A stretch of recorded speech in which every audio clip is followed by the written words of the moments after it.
like to call the October, now try that. Call the October board meeting together. And at this time, let the record show all board members are present. And I would like to introduce Teresa to introduce our guests for the Pledge of Allegiance. Thank you, Mr. Lane, board members. Good evening. Tonight, I would like to introduce you to 3 students who are representing McGregor Elementary School. We'll have you turn and face our school board. There's a lot more of them out there, I know. We get them. Bad choice. Hi, guys.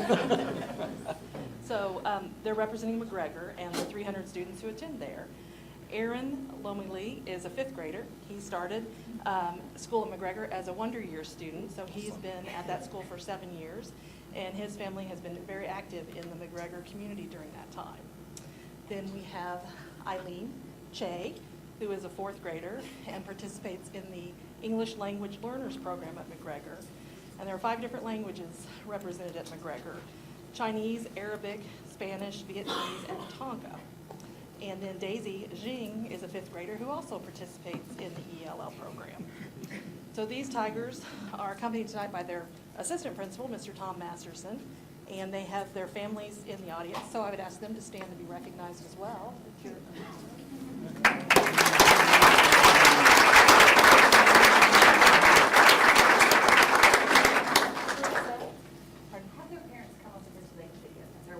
Oh, so they're not. okay. Parents, if you want to come over here and get a video, you're welcome to. They're jumping at that. Oh, yeah. It's a better angle. So with that, I would ask you to stand as Aaron, Eileen, and Daisy lead us in the pledge. I pledge allegiance to the flag of the United States of America and to the republic for which it stands, one nation, under God, indivisible, with liberty and justice for all. Nice job.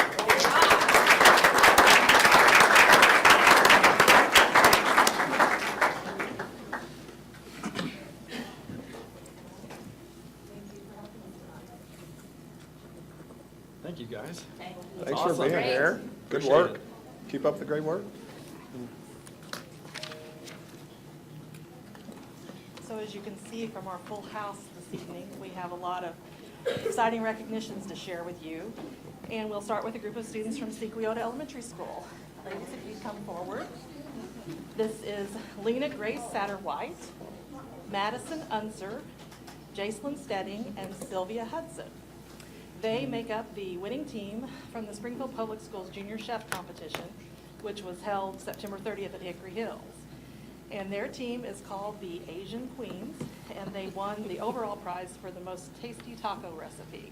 Awesome. And I think was they good. also have some parents in the audience, if you would stand.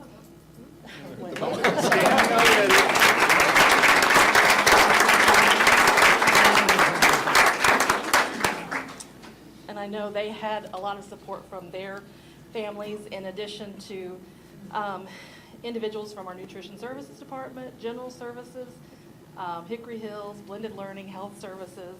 It took a number of individuals collaborating to pull off this event.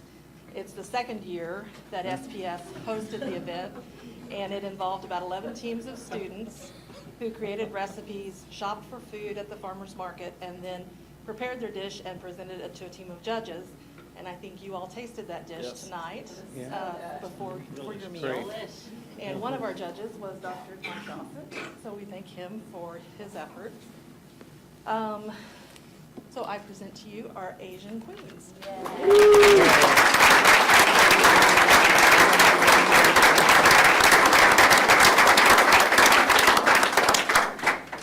Any notes from your tasting this evening that you'd like to share with the students? I already talked to them about it earlier. It's delicious. We all had heaping plates. Some people had seconds. I'm not saying who. Thank you.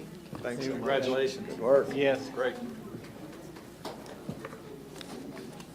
So our next recognitions are SPS employees. Bill Powers and Phyllis Wolfram, would you please come forward? These leaders have been recognized by their peers as outstanding role models for others. Phil who's been principal at Cherokee Middle School for 9 years, was recognized earlier this month by the Missouri Association of Secondary School Principals as the Southwest District Middle School Principal of the Year. And this award is bestowed upon a middle school principal who, among other criteria, is willing to take risks to improve student learning, makes a positive impact on education and advocacy for students, and ensures a positive school climate for students and staff. Phyllis is Executive Director of Special Programs and is the 2017 recipient of the Distinguished Service Award from the Missouri Council of Administrators of Special Education. And this award, which is MoCase's highest honor, was bestowed upon Phyllis in recognition of her dedicated service and outstanding work in various capacities over the years in her career on behalf of students with disabilities and special needs. Pardon me. During Phyllis's 35-year career in education, she has touched the lives of many families through her work and her advocacy. So join me in congratulating Bill and Phyllis.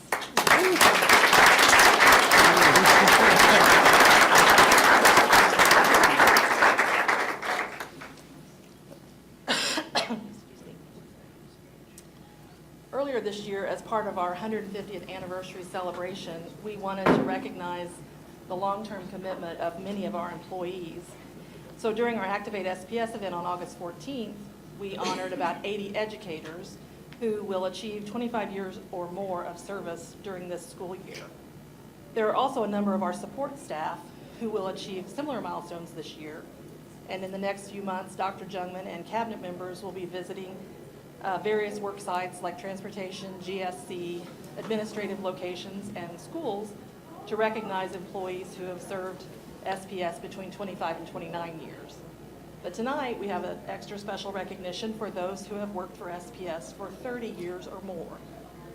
As I call their names, I'd ask them to come forward, and our board president and vice president will present them with a commemorative lanyard to mark this important service anniversary. And I'd ask that you please hold your applause until we announce all the honorees. First, Gwen Marshall, our Equity and Access Specialist. Jerry, if you and Jill would come forward, the lanyards are over here. Tim Mort, who works in our Transportation Department. Pat Schafitzel, who works in our Early Childhood Special Education. Sheila Wynn, Director of Secondary Education. Director of Secondary Learning. And those who were unable to be with us this evening are Sarah Allred, Terry Johnson,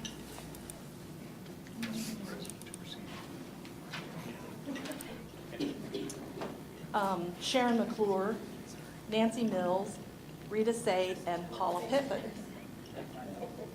So I would ask you to join me in congratulating these dedicated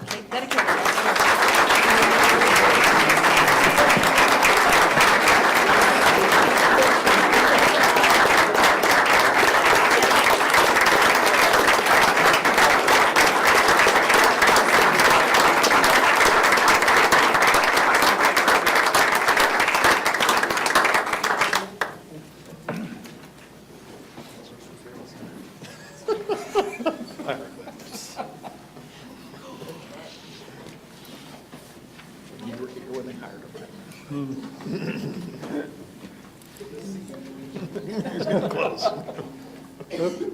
Next, we'd like to tell you about an exciting initiative that we're beginning called The Power of One. During our August event, we had Benny Scott speak to almost 2,000 of our educators, and he reminded us that each and every day that we as individuals have an opportunity to make an impact on a child, that the power of one can be significant. So to keep that momentum and focus going, we are launching an employee recognition effort called The Power of One. The goal is to empower employees to recognize others who are going above and beyond to make an impact on the lives of children. Between now and February, principals and department directors will receive a supply of Power of One buttons each month, and we have provided you some so that you too can participate in the recognition. Beginning tomorrow, when you see someone demonstrate the power of one, we encourage you to honor it. You have in your packet 2 buttons, so you are welcome to present one to an individual that you've observed demonstrating the power of one, and then give them one so that they can go out and share the same recognition with a coworker or colleague. We'd encourage you to tweet about it using our hashtag, and when you present it, take a selfie or a photo of the individual and share it on social media so that they can be recognized and honored throughout our entire SPS community. And then take the opportunity when you see someone wearing a Power of One button to ask them about it. Strike up a conversation about who gave it to them and why. In addition to the button recognition, each month we will identify a Power of One story and highlight it via video that will be shown at the regular board meeting. And the employee or employees highlighted will be invited to attend so that they can be recognized. Then following the meeting, we will share that video out with our employees and our community throughout social media. So now I'd like to share with you our first Power of One story.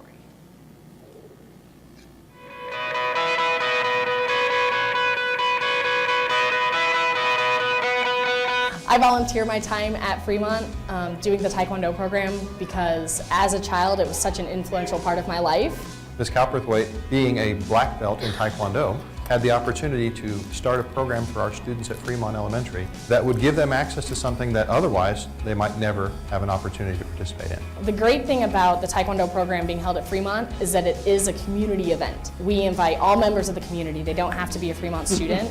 And we have parents and adults in the class too. We want to be role models for these kids. We want to develop their character and do good in the world. A lot of the attributes that I have as a person today came from what I learned in Taekwondo. So if I can give that to those kids, I mean, it's priceless. I would say that the motivation of these individuals is the same as what motivates our classroom teachers throughout the district. I think it's the heart of a teacher. I think it's seeing the light in the eyes of the students as they grow, as they become something more, and as they discover skills and talents that they never knew that they had.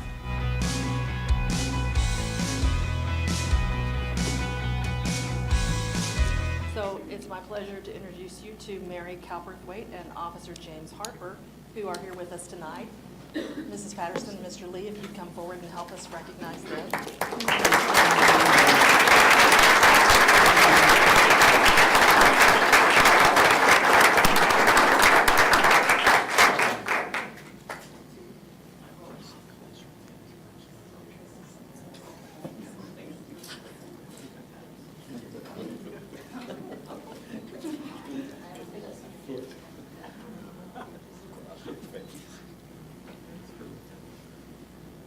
So I just want to emphasize that Mary and James volunteer their time after school, beyond the regular school hours, to work with these students and these families. And I was able to go out and observe their class, and it was really inspiring to see them working one-on-one and using their talents in a unique way to impact children at Fremont.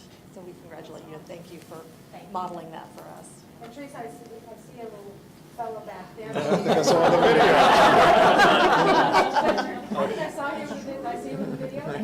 That makes him join us. Well, and He headed out. I would also note that Principal James Grandin is here, and Jim Farrell and Greg Hall from School Police, so they're here to support Mary and James. So, congratulations. Thanks a lot.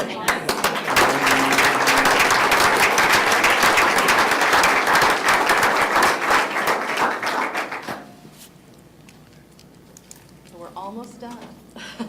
Take your time, this is the best part.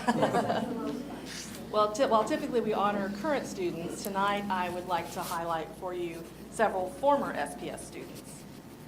Later this week, we will honor 4 SPS alumni into our Springfield Public Schools Hall of Fame, and this is the 8th year for this event. And to date, including this class, we've inducted 24 outstanding SPS graduates. And throughout that time period, they have been very distinct and diverse and inspiring stories of the accomplishments of our graduates. So our 2017 inductees are Gary Peanut Adams, who is a 1988 graduate of Central High School. He was an outstanding athlete in high school and at the University of Arkansas, and he's now a special agent for the U.S. Secret Service and has been assigned to details guarding current and former presidents. Mark Arnoldy is a 2005 graduate of Kickapoo High School. He is CEO of Possible, a nonprofit organization that provides health care throughout rural Nepal to those in need. He was named by Forbes to the 30 Under 30 list of social entrepreneurs and was inducted in 2016 to the Missouri Public Affairs Hall of Fame. And finally, Gary and Patricia Presley are graduates of Hillcrest High School. Gary is a member of the class of 1965, and Patricia graduated in 1966. And for 50 years, they have been partners in marriage and business. Their family was the first to open a music theater on Branson's Highway 76, and since then, it has been a cornerstone of the tourism and entertainment industry in Southwest Missouri. So it's always a pleasure to see the diverse paths that our graduates take to achieve their dreams once they leave our hallways. And I hope that you will be able to attend our events on Wednesday evening and Thursday luncheon so that you can hear those for yourself and meet our inductees firsthand. Finally, I'd like to thank our sponsors, because without them and their generous support, it would not be possible for us to recognize these individuals or to provide complimentary tickets to more than 30 current SPS students who are able to attend the Hall of Fame event and be inspired and motivated by the stories of these great graduates. So I now will turn the podium to Marty Moore, who has our partner recognition. Actually, we're going to just pass it right off to Ms. All right.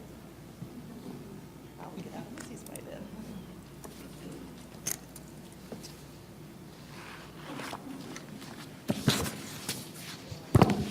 Okay.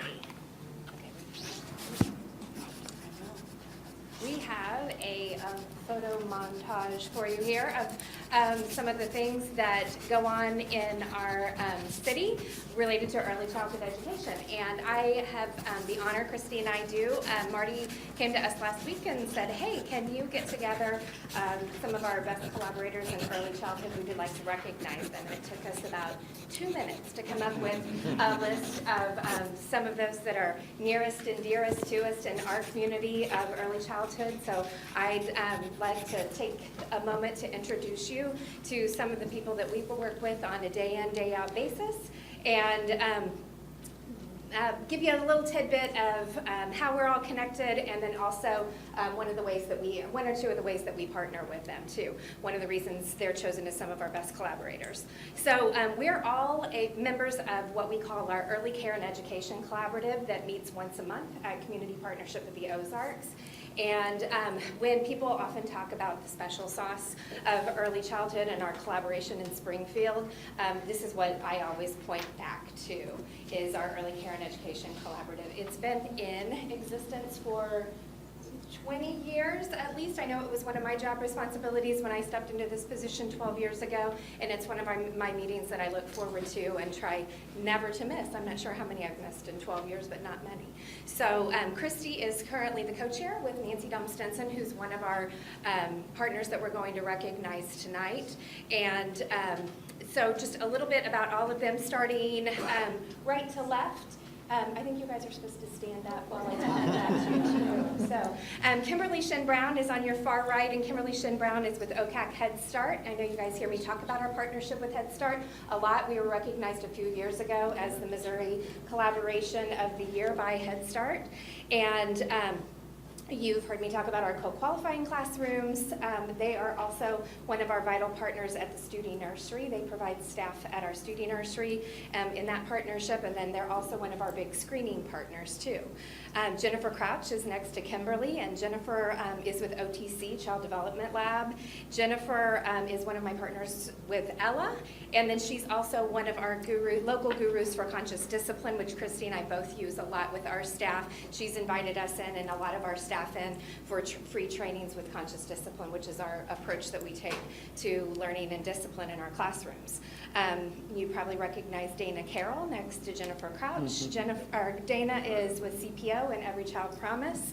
And you'll probably remember that she provides quality scholarships to many families within our community, because as we know, we don't educate all of our children in our public school classrooms until they get to kindergarten age. And so Dana is helping us fund those quality scholarships for children to attend with our private providers. Dana's also one of our integral members of our Ella leadership team, and then she's also kind of my personal guru. You saw me look at her, I'm like, Dana, how long have we been doing early care? So any questions I have about early childhood usually go first to Dana. Next to Dana is Nicole Piper. Nicole's with Child Care Aware of Southern Missouri, and she brought with her Kayla Grosshart. Kayla, are you waving, standing back there too? Kayla and Nicole help run our partnership there is Every Childhood One Stop. It's a number that our parent educators give out on a very frequent basis. We also give it out during screenings, and hundreds of families every year are able to call that, almost like an early childhood hotline, to get information about ways that they can get help in our community. And next to Nicole is Nancy Dom-Stinson, if I make my notes right. Nancy's with Springfield Greene County Library, and as I mentioned, Nancy's a co-chair with Christy at Early Care and Education. And she just has done so many things in so many different ways, but when I think of Nancy, I think of early literacy programs in general. And then we also kind of stole our idea of our story times that we're doing at each of our elementary schools from Nancy, and often try to look like her librarians do when we're delivering those services. And then Debbie Meads from United Way is next to Nancy, and they also help contribute to our Studi Nursery. They provide one of our staff members for the Studi Nursery. And then one of my favorite things about that United Way's done for us in recent years is they helped manage our Imagination Library funds. Nancy was also a big part of that, where we provided thousands of books to low-income families through the Dolly Parton Imagination Library. And then last but not least, we have Melanie Stennett from TheraCare. Melanie's one of our newer friends and one of our newer partners. She's with TheraCare Outpatient Therapy, and she's also one of our medical model partners, and one of the first to jump on board and say, I want to be part of that, and let me know how I can help. So just a few words, and I'll let Christy chime in if she wants to too, or she can just stand there and look pretty. But the good things that happen in early childhood in our community happen because of these people, along with a bunch of others. I think we had about 30 around the table today at our early care meeting, and we are working on that Passport to Readiness app that we've been promising for a while. That's a day in, day out. We actually schedule an extra hour each month to work on that. We do a study, we do a, what do we call that? Work group before we actually have our meeting. It's about a 3-hour meeting each month because of the work group and then the regular convening. And but what I love most about this group is that it's truly shared leadership. At any given point, we hand the baton to somebody else. We all know each other's strengths. We know what we're capable of doing well, and we do it well, and we do it without ego. And so we don't care who gets the credit as long as it's what's best for kids. So not only are these people some of my favorite people in the world, but they're also some of my favorite collaborators, my dreamers, my leaders, and my friends. So.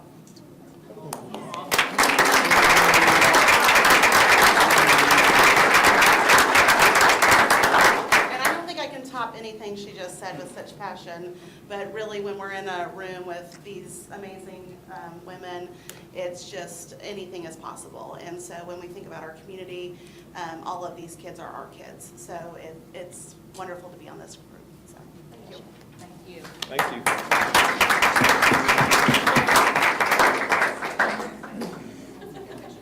So we're grateful for their contribution. We've got a certificate for each of them. I forgot to mention. And I know they'd like to stay to hear more about what's going on in the district, but I am at this opportunity, unless you have something, going to escort them out and thank them for their service to the community. Thanks so much. Thank you. Thank you all.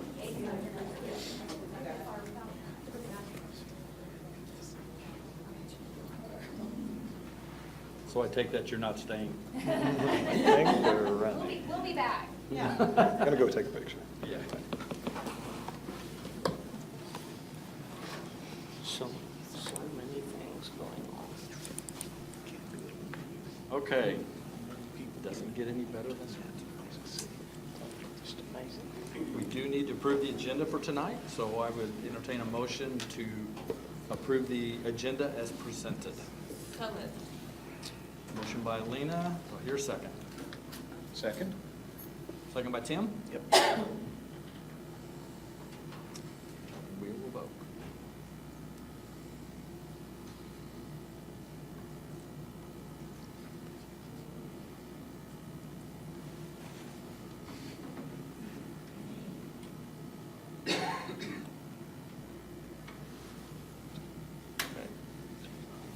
is approved.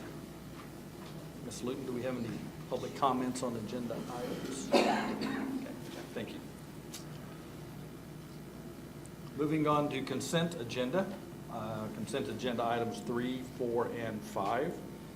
Approval of minutes, contracts, and personnel elections. I would entertain a motion to approve those as a group, as a consent agenda item.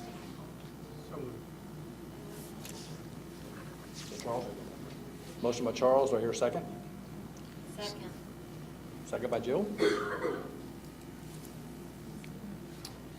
Vote.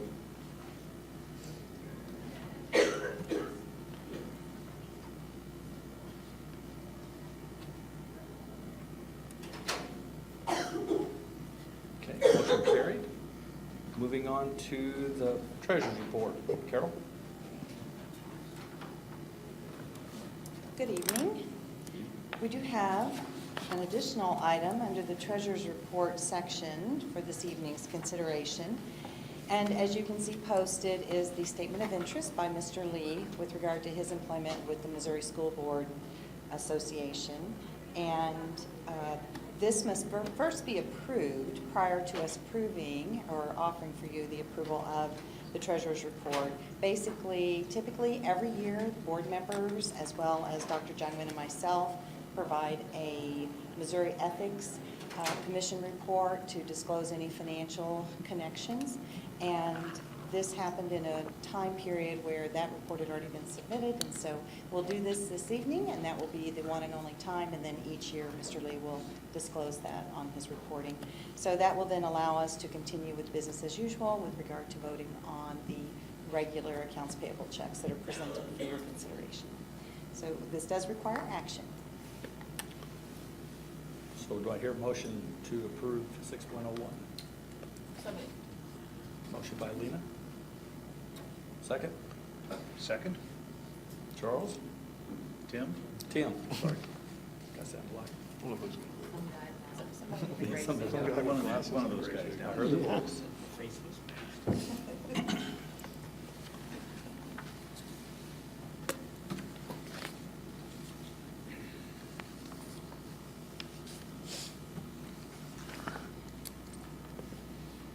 Okay. Proceed on. Treasurer's report.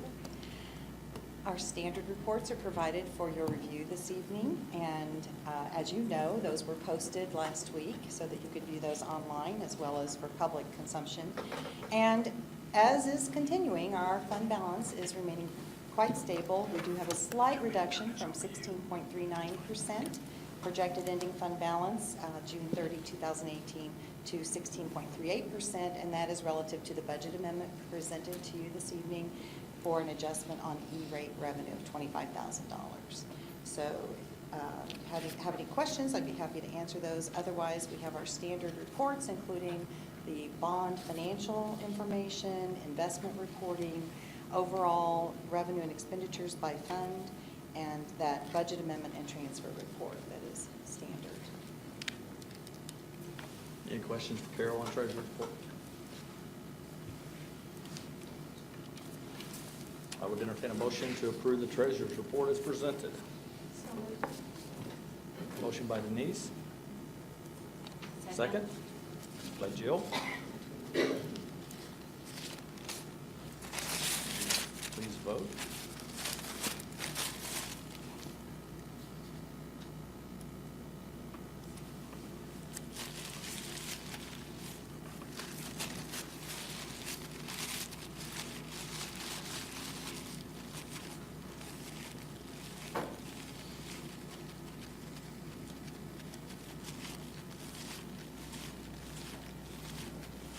Motion carried. Thank you. Moving on to item 7.01, Greene County Tax Initiative. We were supposed to have commissioner or one of the there was a presiding commissioner here to talk about it, so I'm going to turn it over to John. They weren't able to make it. Yeah, so, due to some travel conflicts and then an accident, I think, with one of the commissioners or health issue, they weren't able to make it tonight. But they passed on a video of 3 minutes that we said we'd be glad to show to the board. And then you're obviously free to follow up with them if you need additional information, or let us know and we'll get you some. So Teresa will play the video.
Two things. Number one, I'd just remind you, Greene County is a big partner in the process of what we do for kids. If you think of just a few of the services that we use, the clerk for elections, the assessor for all of the budgeting process and the revenue that we generate, the sheriff's office is commissions our officers, the health department obviously in huge support for health needs, library, a huge partner, and providing resources for our kids, and emergency management. We just went through a major project with them as we did a lot of our crisis planning. So those are great examples of how we partner with Greene County. They do have a tax initiative coming up, and they wanted you to have awareness on that. Also, there was another video that had some messages regarding that. We'll forward you that link that has some aspects of what's on the ballot in November, just for your information. And it also has what they plan to do with those resources, and they wanted to share that with the school board since we serve so many of the same people on a daily basis. So we'll follow up with an email with that other link. So Thank you. Yep.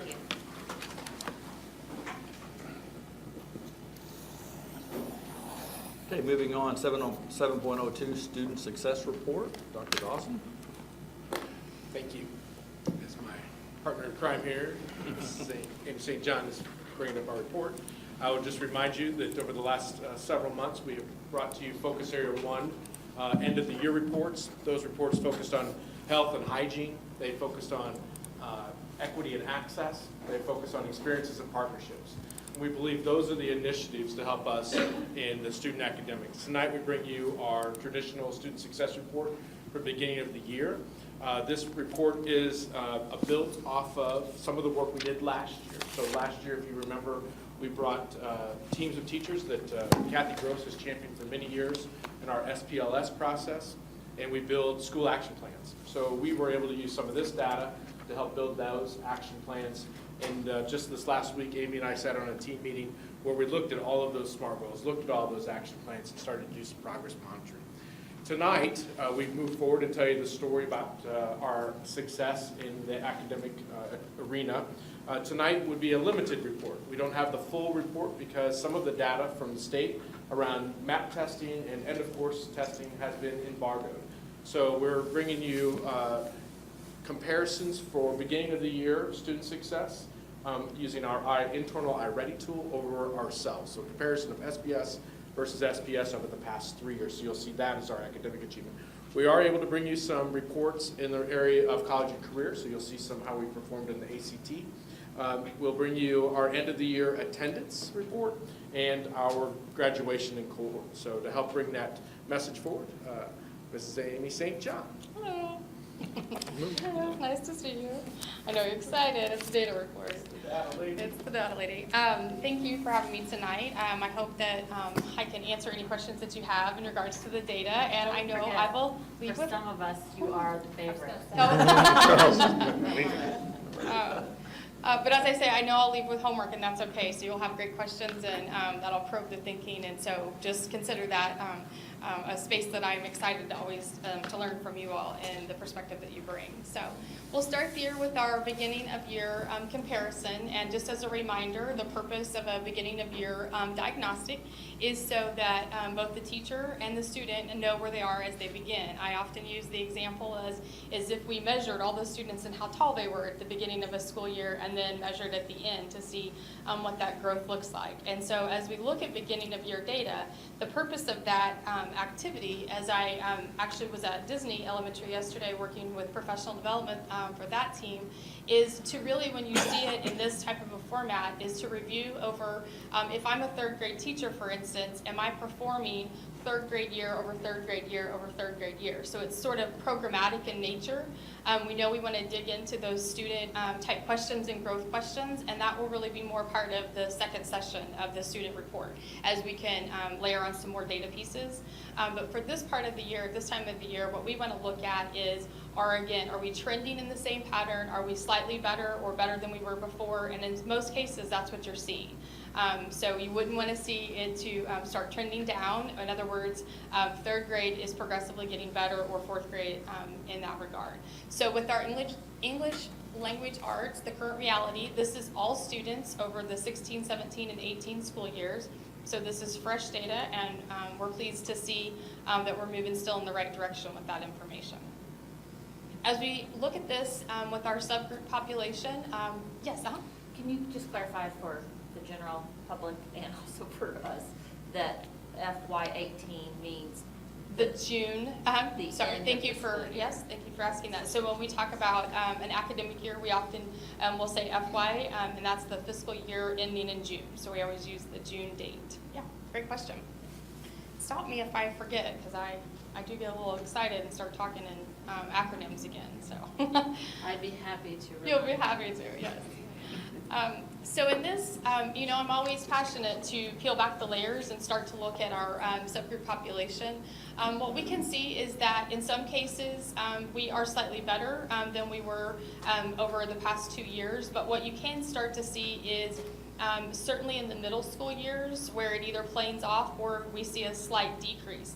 Now, we don't want to overstate, you know how I say it's just one data point. So what that tells us as a team is that we want to further support that building. So if we were to go a little bit further into that building and we would start looking at other data points that they're gathering, working with that student group to make sure that the teachers are very informed as to where the students are coming in.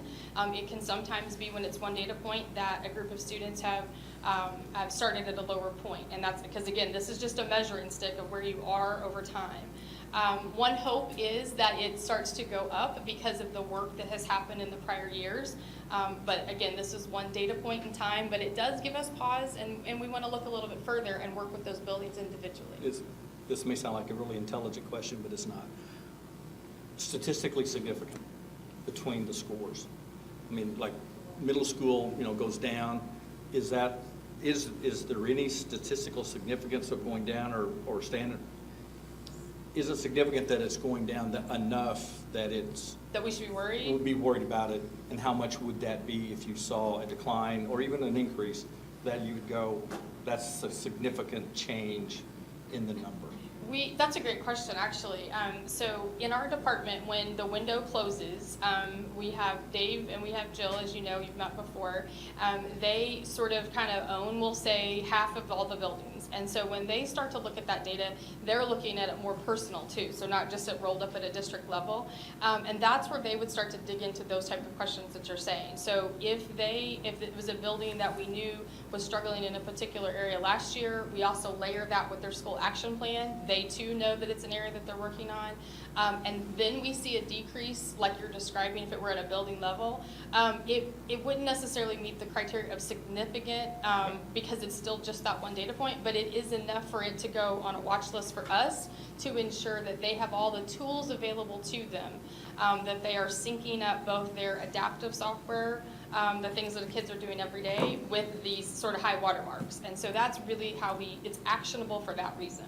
So, does that make sense? Yeah, very much. That is an interesting question, because with a population our size, I would assume it's statistically significant, even if it isn't 'Cause everything is, significant. yes. I mean, it may be this small, but that tiny little difference is probably statistically significant, right? So it's not random. It's not random, right, but we don't run regression analysis against it or anything of that nature, even a correlation, because it's simply data points over time, which would only give you trend information. And so to spend the time on a statistical modeling when we would rather just jump out into our car, run over there and say, hey, do you have all the tools that you need? We see that there's something going on here. And it can be a variety of reasons for that to happen. So. I'm sorry. Well, I was going to say, it's just a data point, and we don't know, and it's too early to say yes to this.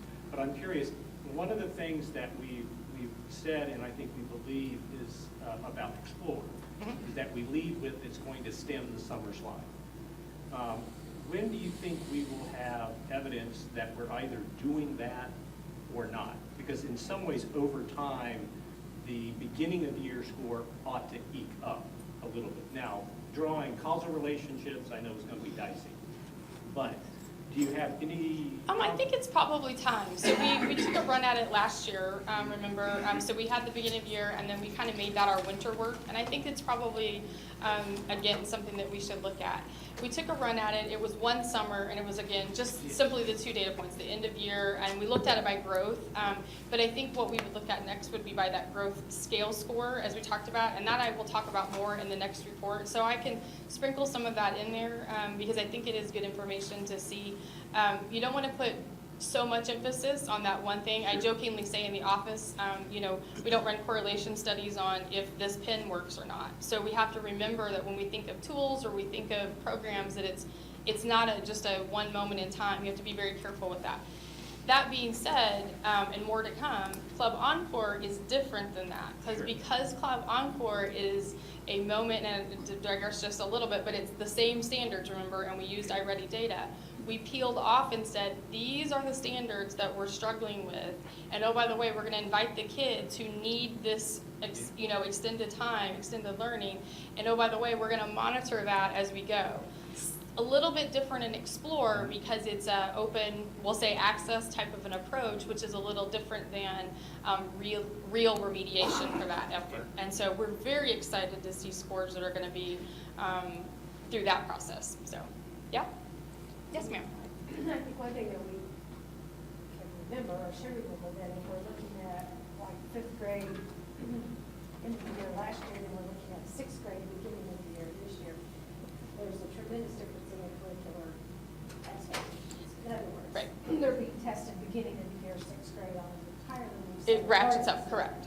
So that's what's tough about trying to make that comparison from this year's and first year, sixth grade. And the other question I have is if we, and I know not every district uses iReady, and not every district, I'm just learning that recently at our MSBA, not many districts have an assessment tool like this to utilize. So we're fortunate to have, some type of our in-district assessment. But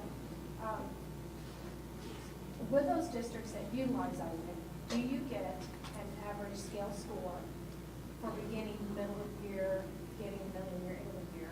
So I know we're just talking about beginning. Do you get an average scale score for those districts utilizing iReady throughout the nation or state? So when I was here in June, great question, first of all, because I definitely think in the same way. When I was here in June, I layered on what the national numbers should be. Dave did a little research to try to find it, if we could find it for beginning of year, and we didn't find it published like we did before.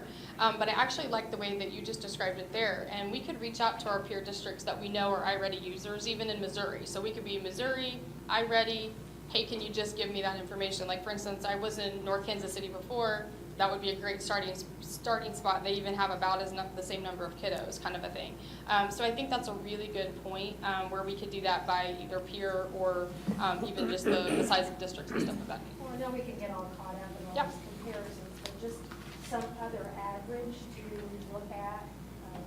So give us a point of reference that our eighth graders may be beginning year 9.3 scale score, but But what's good, yeah. They give us. Exactly. I do a whole presentation on is 100 a good number or a bad number, right? You don't know if a number is good or bad until it has context and comparison. And so having 3 years, we're super excited because at least we can see how our pattern looks. But wouldn't it be cool? I like that as an idea, so. Amy, can you compare national numbers, or would it have to be state, since we would be apples and apples, or is it really apples and We apples? asked for national, and they didn't have it ready, because this all just turned around in the last 7 days when the window closed to prepare and stuff like that.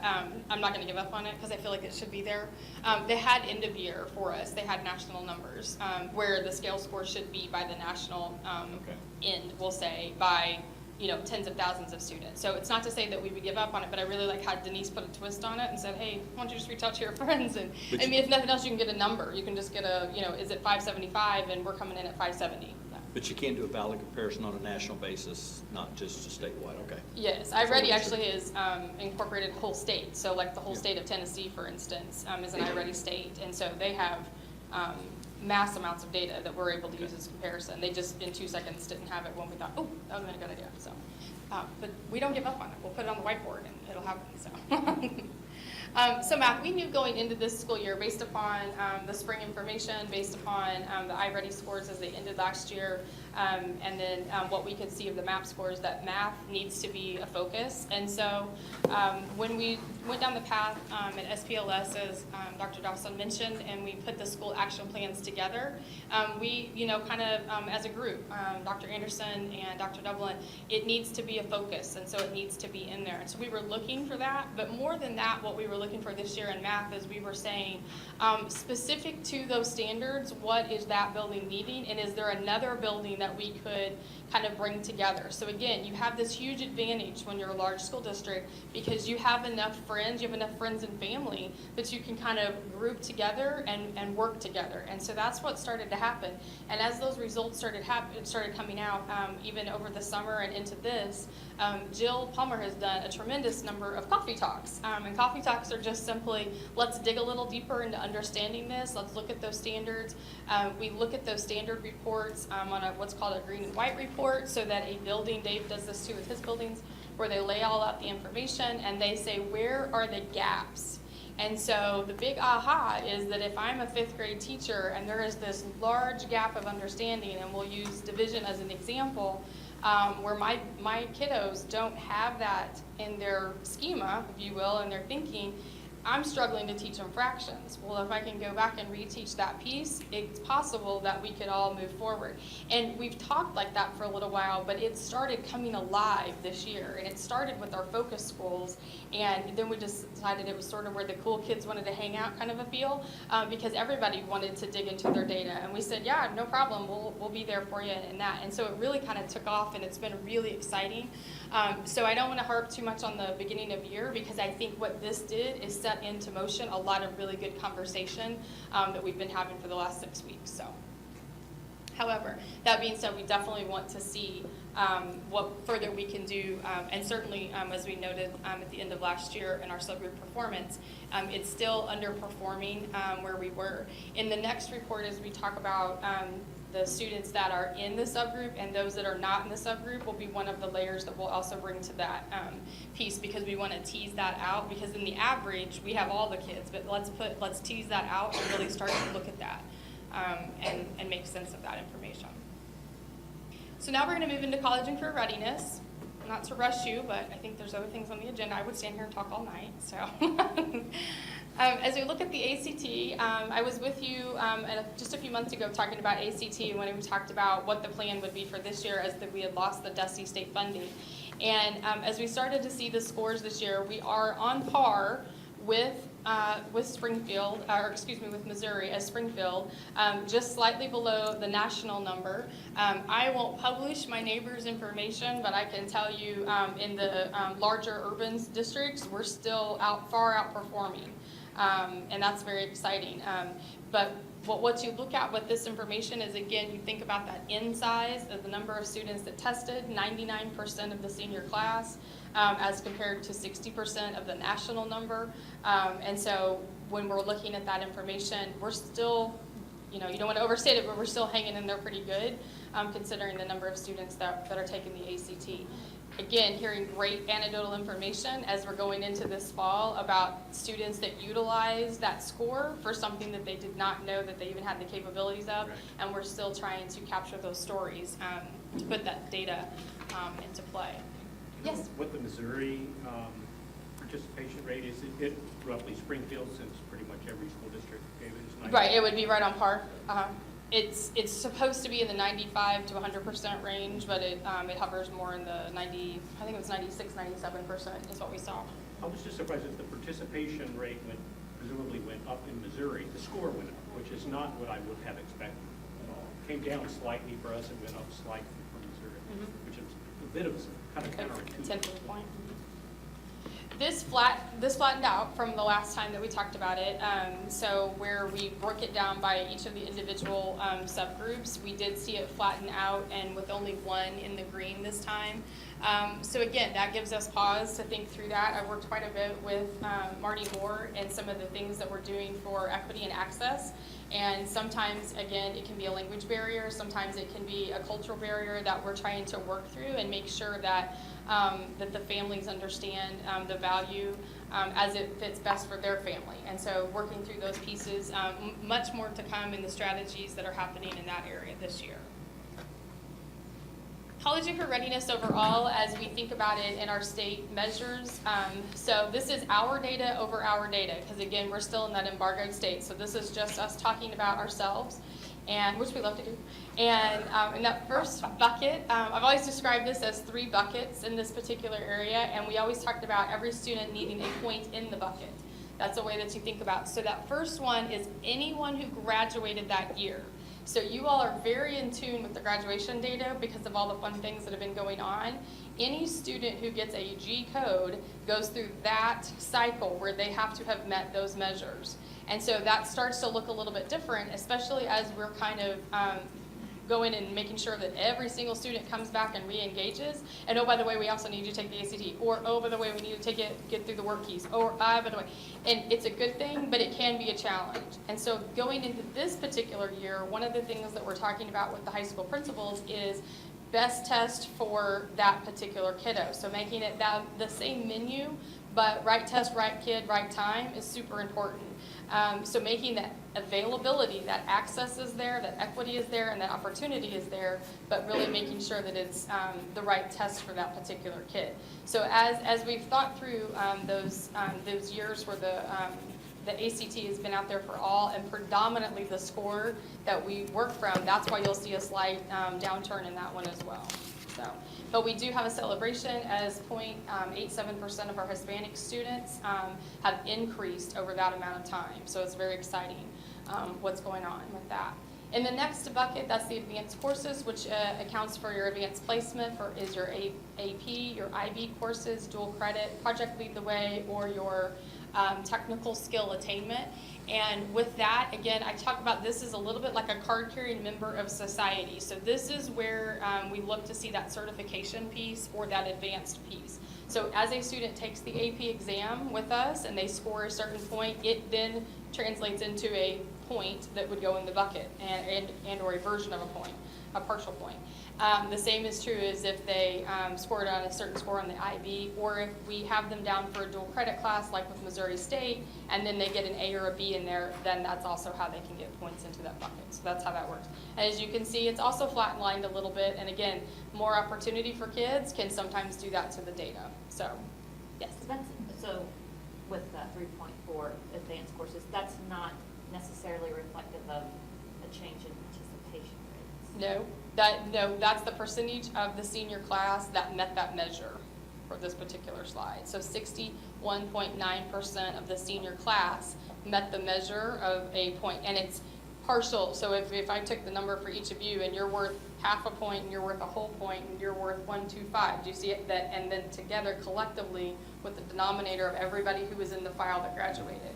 And again, the challenge can be, and we have to put on the radar, is the more that we re-engage and they're with us in a sort of a fast-track approach that are severe deficit, we have to remember all of these pieces. So we re-engage some, but we sometimes miss getting them into some of these. But that's one of the plans for this year. So, and then finally with the follow-up graduation. So this is really good news, and I think more to come to. We're going to do a lot this year with some of that dropout re-engagement and telling those stories better. But as you can see in 2017, which is the class of 2016, is when you do the follow-up information, 90.4% of them had either gone to, met the measure of going to either a technical school, 2-year, 4-year, and that type of technical information into their post-graduate, post-high school stuff. Would say military service being Military counts there too. And positive employment placement. So if they had gone through one of our programs and positive employed. Attendance. Attendance, when we look at this information, is with our total population on the left side, and then to the right, turning your eyes to look at 2015, 16, and 17 with our free, reduced, or full population. So we can see that we went down slightly in 2016 to 2017, and then if you track to the right, you will notice that it is predominantly based upon the students that would meet the lunch status of free. So that is a driving factor of making sure that we're doing that.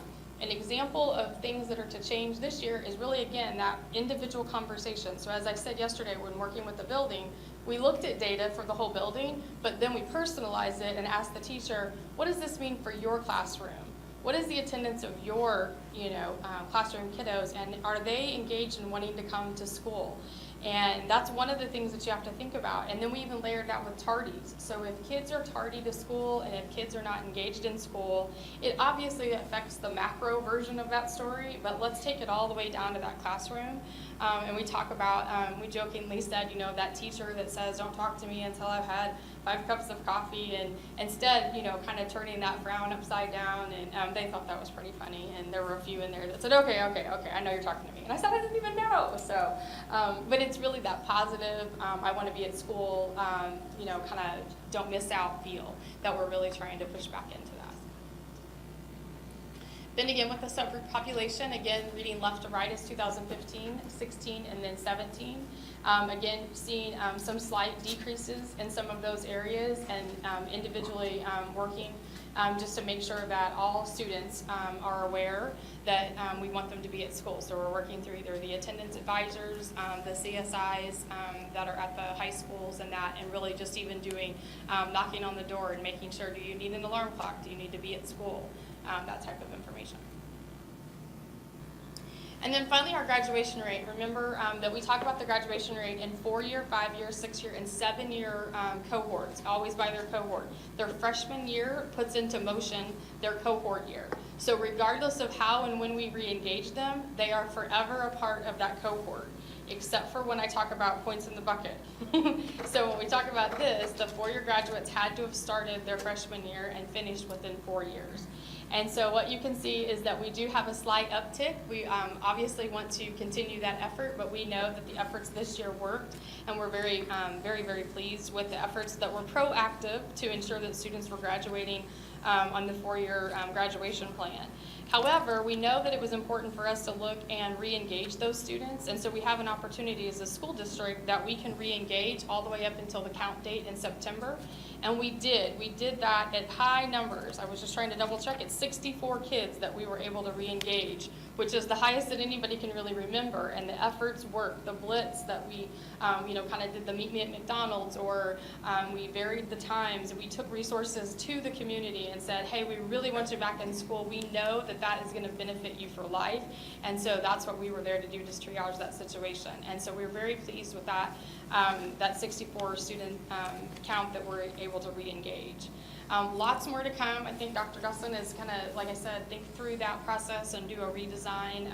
It's always a good idea to kind of rethink making sure that we are spending our efforts much more on the proactive side than the reactive side. We want to be there for kids, but boy, wouldn't it be nice if we just kept them in and we were able to graduate when they needed to. So with that, I have concluded tonight's presentation.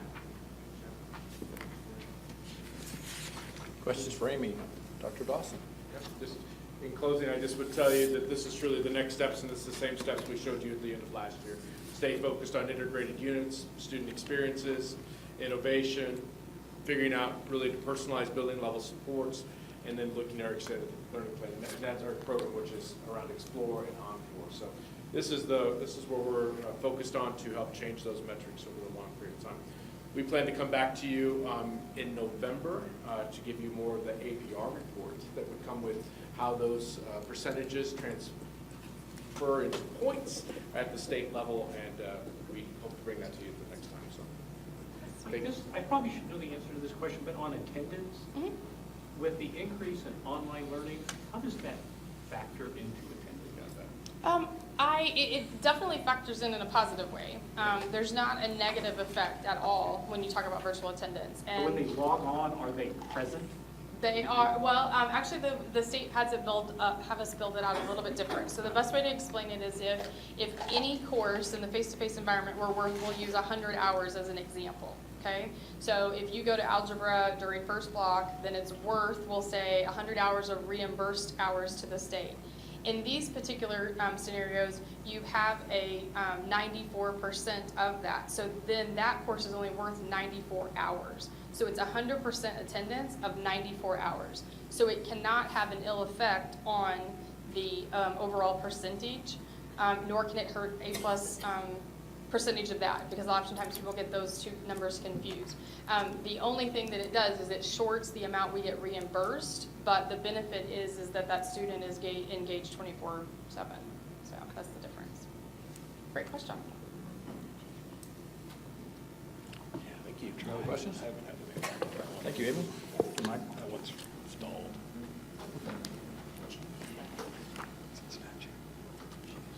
Okay, moving on to 8.01, board policy. We do have one policy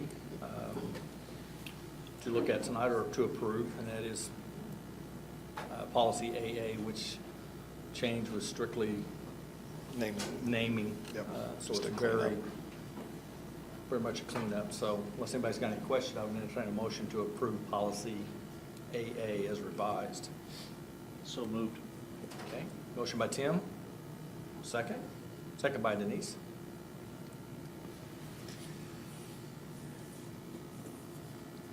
We'll vote.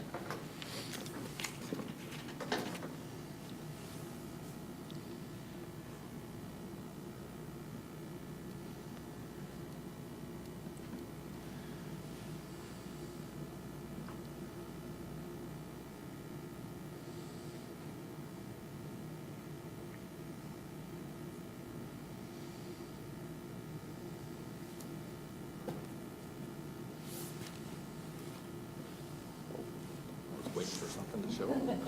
Sorry about that. Took it away. Kind of, I took an off ramp there just for a split second. That's all right. Okay, new business, item 9.01. We do have a personnel election motion that we need to do because of a conflict, not a conflict, but a relationship with a board member. So I would entertain a motion to approve the personnel election as presented. So moved. Motion by Alina. Here a second. Second. Second by Jill. Thank you.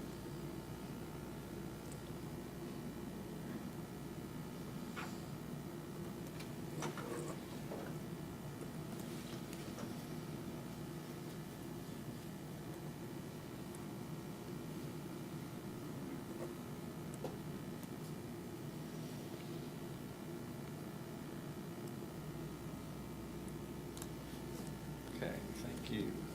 As approved. Okay, we do have one unfinished business item, and that is approval of transportation routes that we heard at our last meeting, October 3rd. And if there are no other questions, I would entertain a motion to approve transportation routes for this year. So moved. Motion by Jill. Do I hear a second? Second by Charles.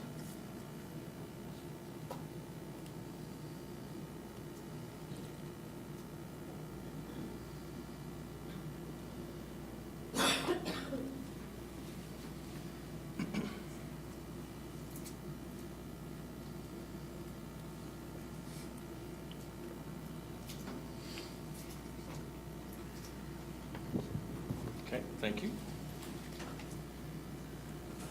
Okay, moving on to item 11. Now is the time that we allow public comment on topics that are not related to the printed agenda. As a reminder, comments will be limited to 3 minutes for each speaker and will be timed by the president, but you'll see a little clock up on the screen as you're speaking. It is inappropriate to address the board about individual students or individual staff members by name in an open meeting. If you have concerns about individuals, these concerns should be addressed through the appropriate administrative supervisor, either in the schools or in the district office. And we do have 2 speakers tonight.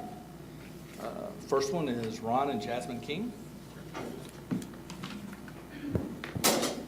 like to say first that we tried to address the concerns, and Dr. Young would never call us back. So that's the first statement there.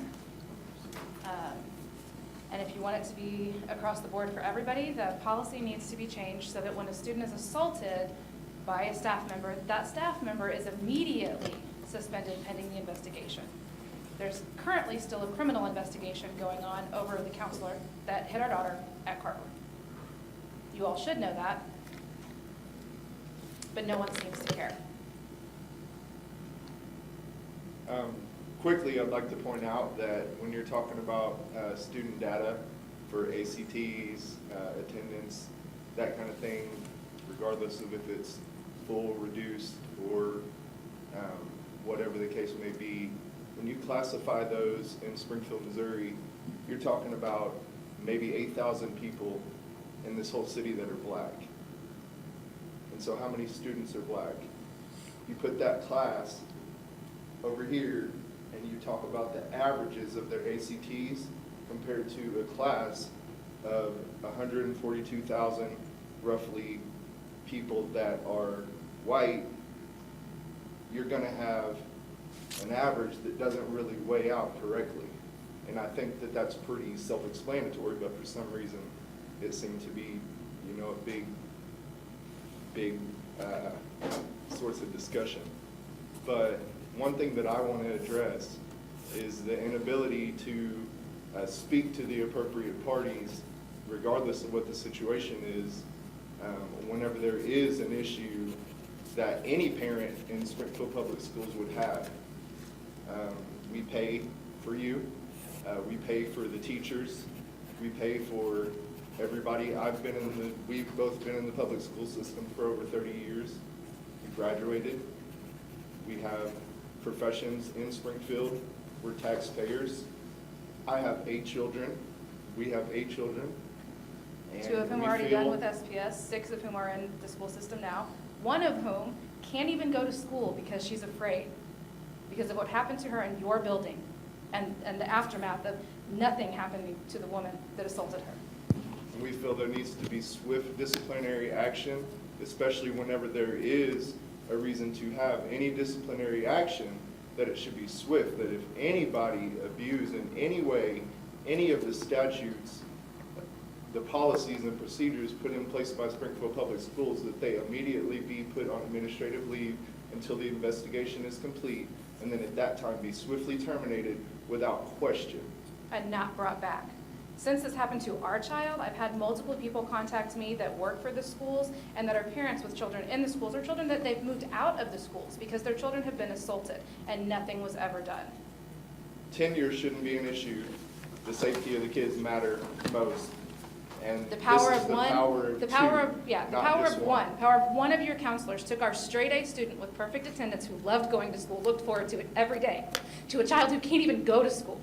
Her new counselor at her new school recommended that we keep her home instead of forcing her to sit in his office and cry all day long.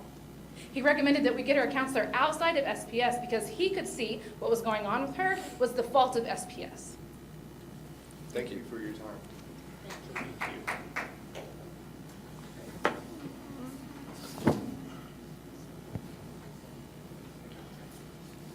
Second speaker, Cheryl Clay. Good evening. Cheryl. Well, piggybacking off of that, I just want you to know that some things have got to change. I have serious concerns with the board and the administration of SPS. Recently, a school counselor was under investigation for striking a child and was never removed from the school. And I'm going to skip all the way down to that because I got a lot of ground to cover. It should be not left up to the immediate supervisor at schools to make that determination if an employee will remain on the site. I think we all deserve some answers on how these situations are going to be handled going forward, and telling a parent and the community that it's an HR issue is not good enough. I also want to remind the board, in case you have forgotten, that we still have several schools with major issues in their buildings failing. When is the board going to address this with a plan going forward? I was told several months ago that you would make a determination on the next steps. Well, 6 months later, I haven't heard anything, but I do hear you're going to do another survey or whatever, which is, okay, people, let's get it together. We have a good school district for the most part. I believe that the board serves with good intentions to do what is best for all our students in the district.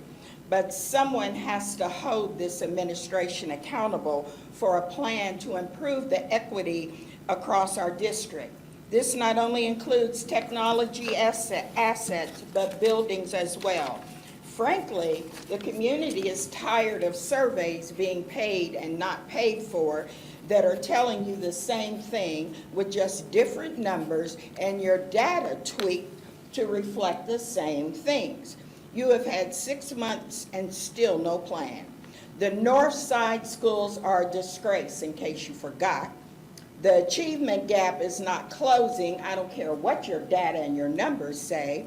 And money continues to be thrown out the window by the fistful on technology and building improvements that are not addressing the root problems of our failing infrastructure. You, the board, are responsible for this situation. You're responsible for the schools, the employees, the administrators. It is up to you to demand a plan to correct these situations going on within our district. We, the community, will not accept teachers, counselors, whoever it is, striking students on the school property and they remain on the job like it's nothing is wrong. We also need a plan to what is going to happen to the failing buildings and inadequate schools.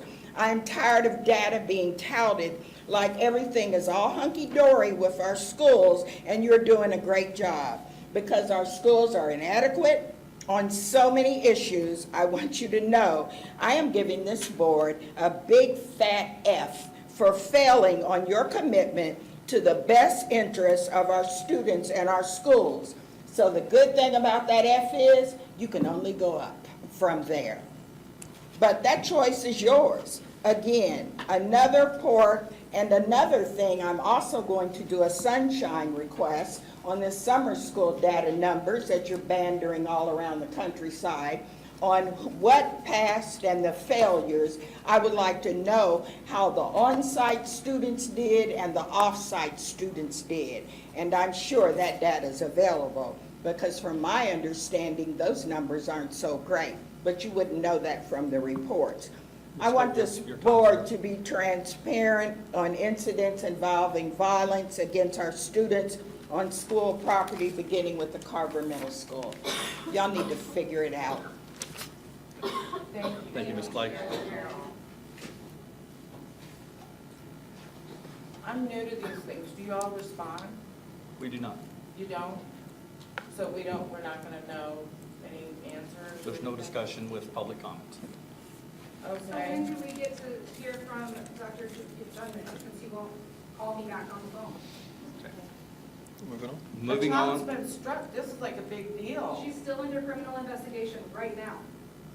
It's weird that you guys said to the news leader that Okay, we're moving you on. took disciplinary action Okay. on something that's still being investigated by the school police. It's interesting to me. Interesting to me. Okay.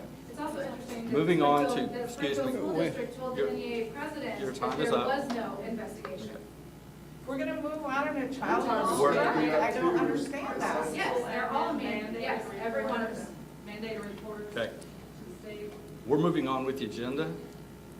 And so, So when will we get to talk to Dr. Jungman? okay. You'll address that outside the board meeting. This won't be addressed in the board meeting. He won't call me back. He won't even make eye contact. Okay. Okay, moving on to 12.01 cabinet report. Dr. Jungman? Yeah, just real quick, cabinet updates from Penny. Just publicly say thank you to our building leaders for inviting us in the last several weeks to get to know them, the needs in their buildings, the things that are going well, just so that we can, as an HR team, become more familiar with those needs and the services that are needed.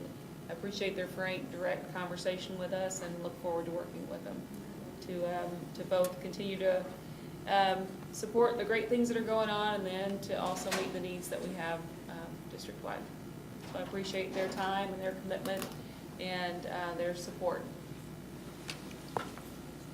Just a couple of quick updates. Want to thank our counseling staff who organized, prepared, and hosted our college and career fair on October 3rd. We had hundreds of students come with their families and get to see colleges, but also the career opportunities within our community.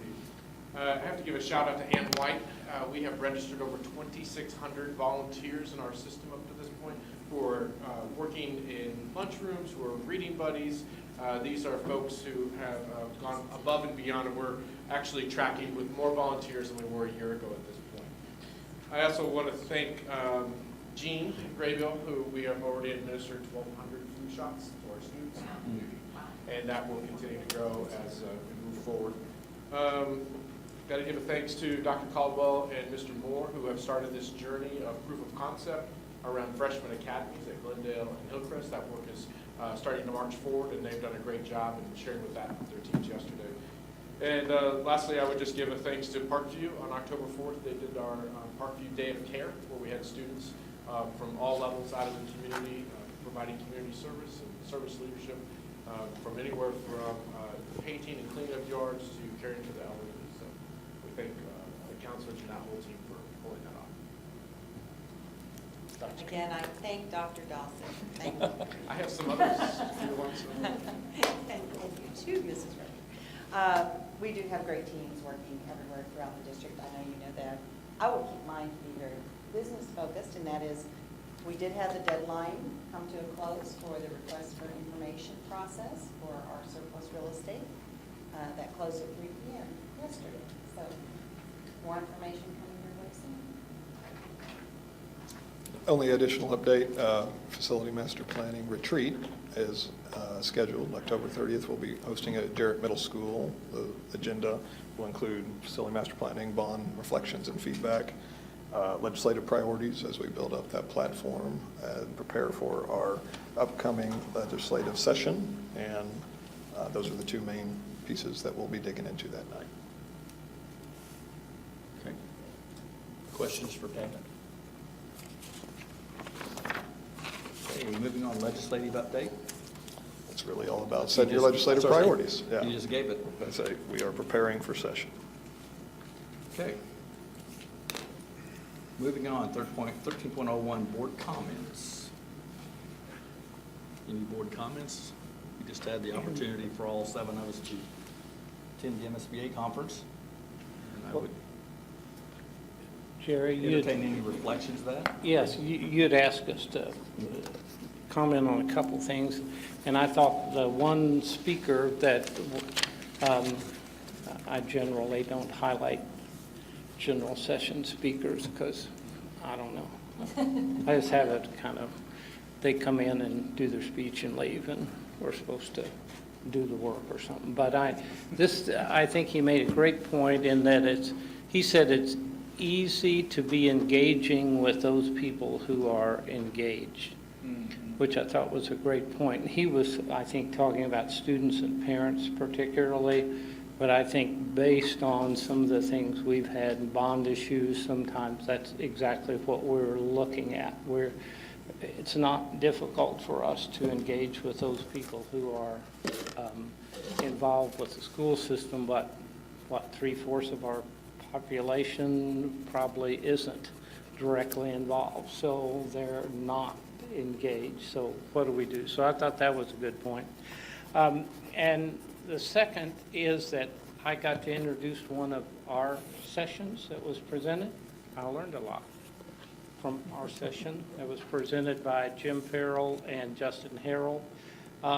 We should have had a lady from emergency management, but she's in the National Guard and her unit was called up. So she had to get ready to go to Florida to help the people with the hurricane.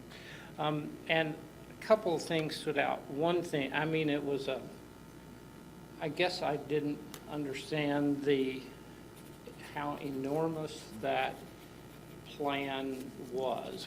Just one point, there are 14 fire departments in our school district. So if there was an issue, how does the right one called? And then you start talking about all the partners in case of emergencies with the hospitals and sheriff and police and Office of Emergency I mean, it just got so big so quickly that this is the plan that's out there that we follow. And based on, we had the meeting on Friday morning, Thursday morning, we had an incident around one of our schools that didn't involve our school, but out in the community, and they had to do their emergency plan. But I think 2 things stuck out with it. We have over 70 buildings that have to have plans. Now that's a lot of buildings that have to know what to do in case of a number of different emergencies that might happen.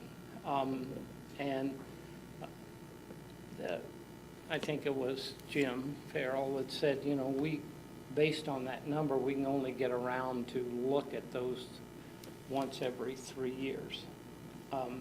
Just based on the sheer number and how long it takes to get there. Secondly, it's hard to get in and talk with faculty and staff because we've got so many things going on, there isn't really time to do those things. And it's hard for them to get in, and I understand. We're doing Encore after school, so we used to have Tuesday evenings, and I don't know, the kids are now there Tuesday evenings, I don't even know if they have faculty meetings. Used to, you couldn't schedule anything on Tuesday, but so I just thought that was a point. And secondly, on the leadership is not always in the building. You know, I see things, they're occurring OTC, they're out doing things, but emergencies don't happen just when leadership is there. So how do we make sure that there's always somebody who is familiar, because you can't run and find the plan and find out what you ought to be doing based on that. So I'm sorry to say that I think we've got a fantastic plan. I mean, it really is unbelievable how many partners to make this thing work. But I think it's, in my mind, it's risen almost to the top of what's important which is sad. I think it's sad. But I think it's there and a reality as we look at what do we need to do to make sure in case of those situations outside our buildings that we have no control over, and that it could be natural disasters or people that this is, to me, has become almost the top priority.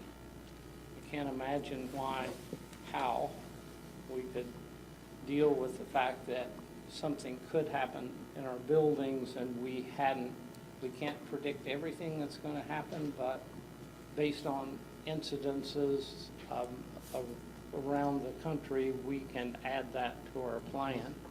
So that'd be, I just think there's some things we could do to an already, I'd say the effort was unbelievable.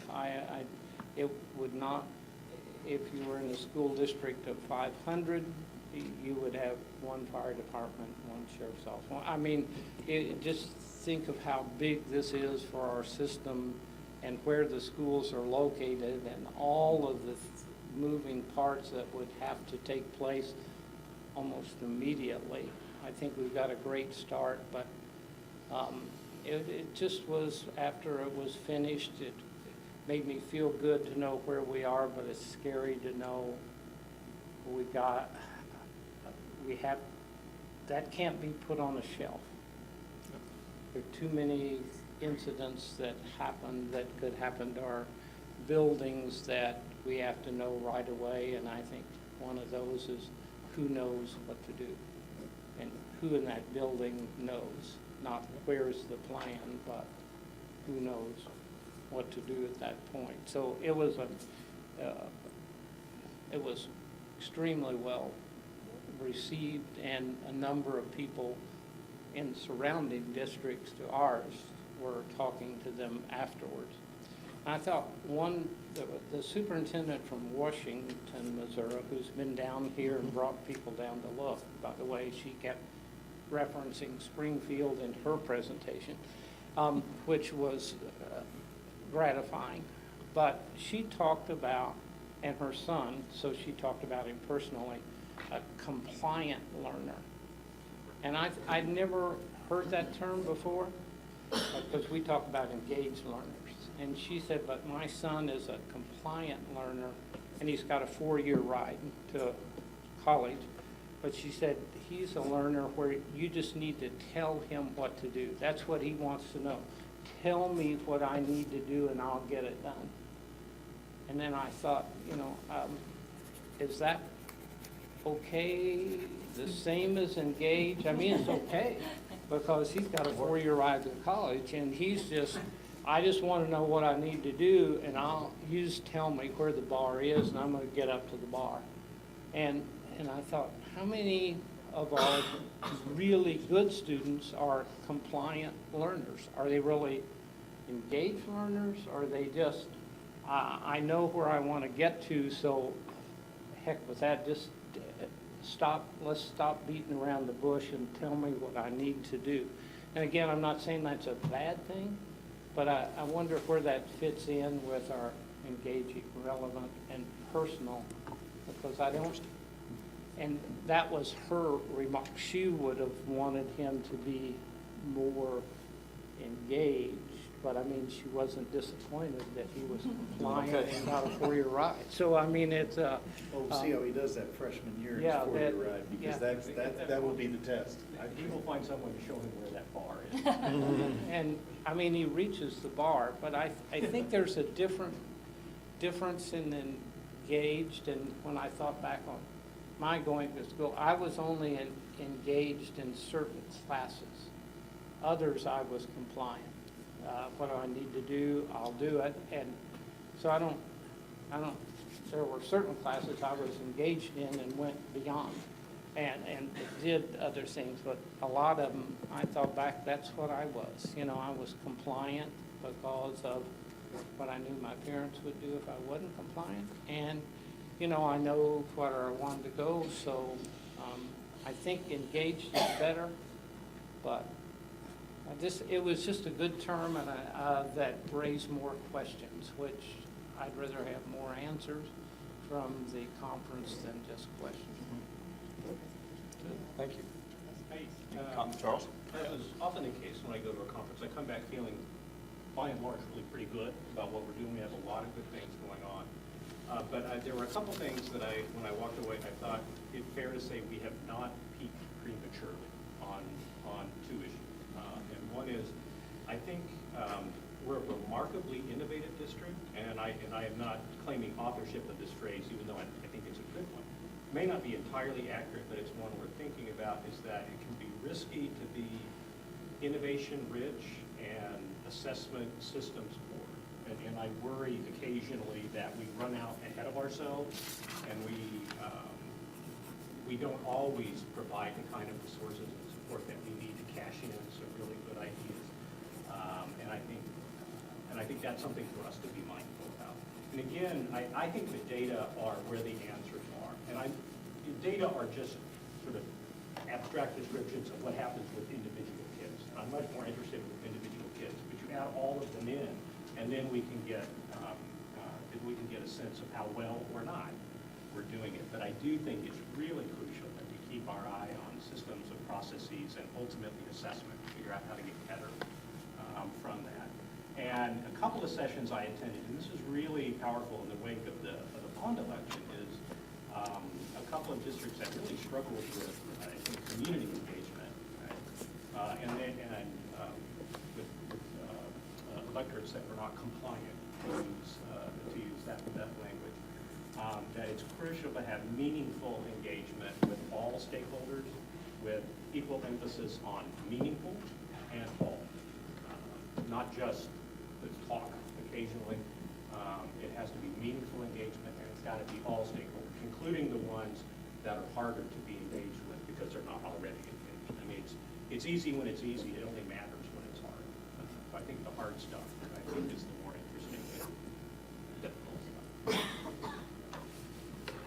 Any other comments? I just would like to acknowledge that we had, and if anybody's already said this already, I'm sorry, but that we had our SPS students there as part of the student showcase. Dr. Nicole Lemon brought a couple of the online learners from Central High School, and they were there to showcase the launch online regional effort, and there was somebody else there from that office, but I can't remember her name, but anyway.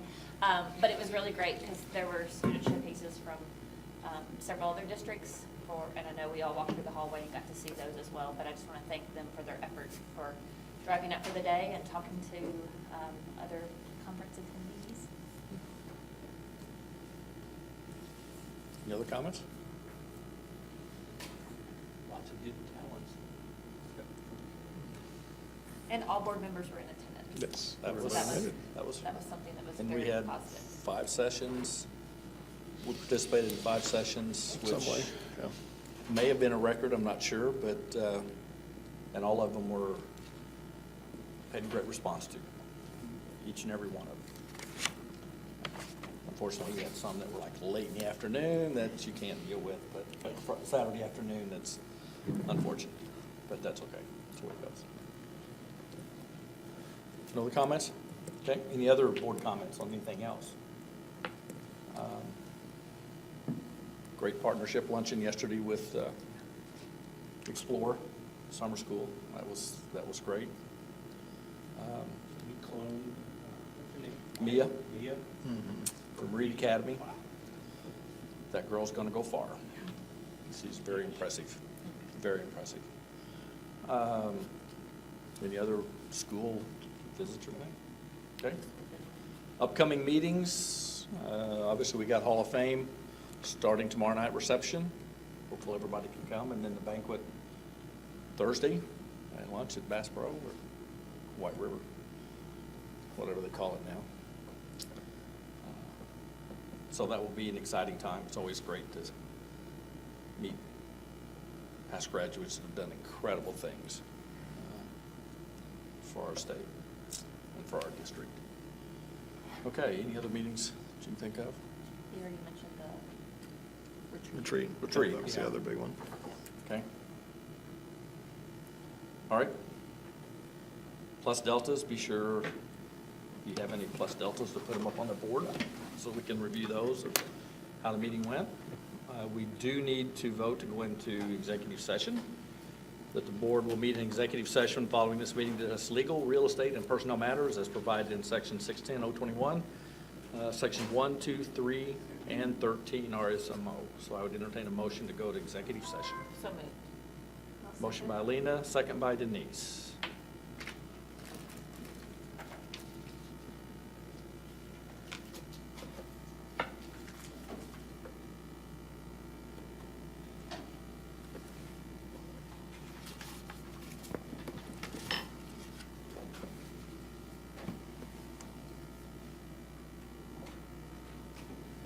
We are adjourned to executive session.